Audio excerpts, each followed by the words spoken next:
When I was at the University of Northern Colorado, I gave my landlord a bad check. And I was charged, and I went before the district attorney, and they offered me a no-time deal. So I agreed to take a felony. They agreed to not have any incarceration included as part of the deal. So now, 40 years later, I have not committed a crime. I've worked my whole life. I'm married, raised a family. I want to go hunting with my grandchild. I'm a convicted felon. Is there any way to get that off of my record? Well, there is, in fact, a way. The Bureau of Alcohol, Tobacco, and Firearms has the authority to look into someone's past and to reinstate their constitutional right to carry a weapon. Now, Chuck Schumer, when he was a congressman from New York, introduced what we call a rider on the appropriations bill for the Bureau of Alcohol, Tobacco, and Firearms that prohibited anybody from using resources to process those applications. He has done that successfully now for 20-something years. So successfully that Republicans now put it in the base language of the bill so that Republicans don't have to vote on it. Because what Democrats say about Republicans is that you're trying to give guns to rapists and murderers and other people, and you know, everybody has this image of a felon, and when it comes to Democrats reinstating voting rights, felons are felons. They're great human beings.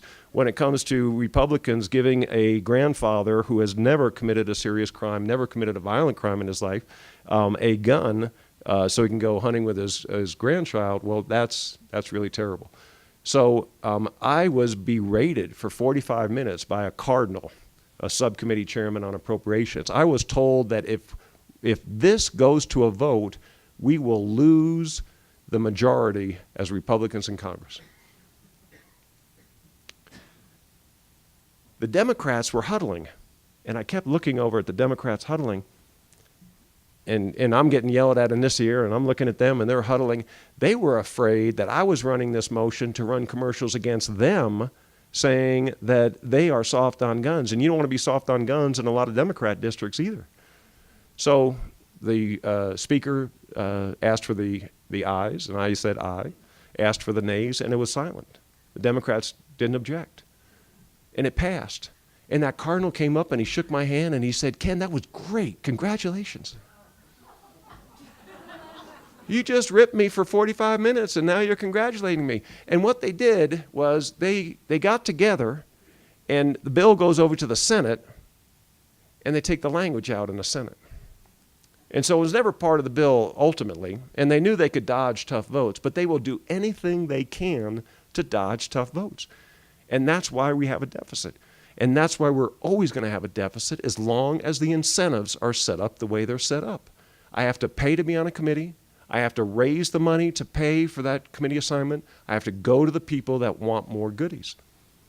And unless we, as an American group, unless we come together and we demand a balanced budget amendment, we demand that Congress choose between A and B, we will never get Congress to do its job.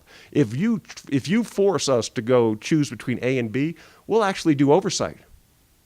We'll go and we'll look at A and we'll look at B, and we'll have to make a decision on where the merits are with A or B, or part of A and part of B. But as long as we can continue to put this debt on our grandchild's credit card, we will never, ever do the job that you are paying us to do. So what I'm saying to you is we have hope. The system is broken.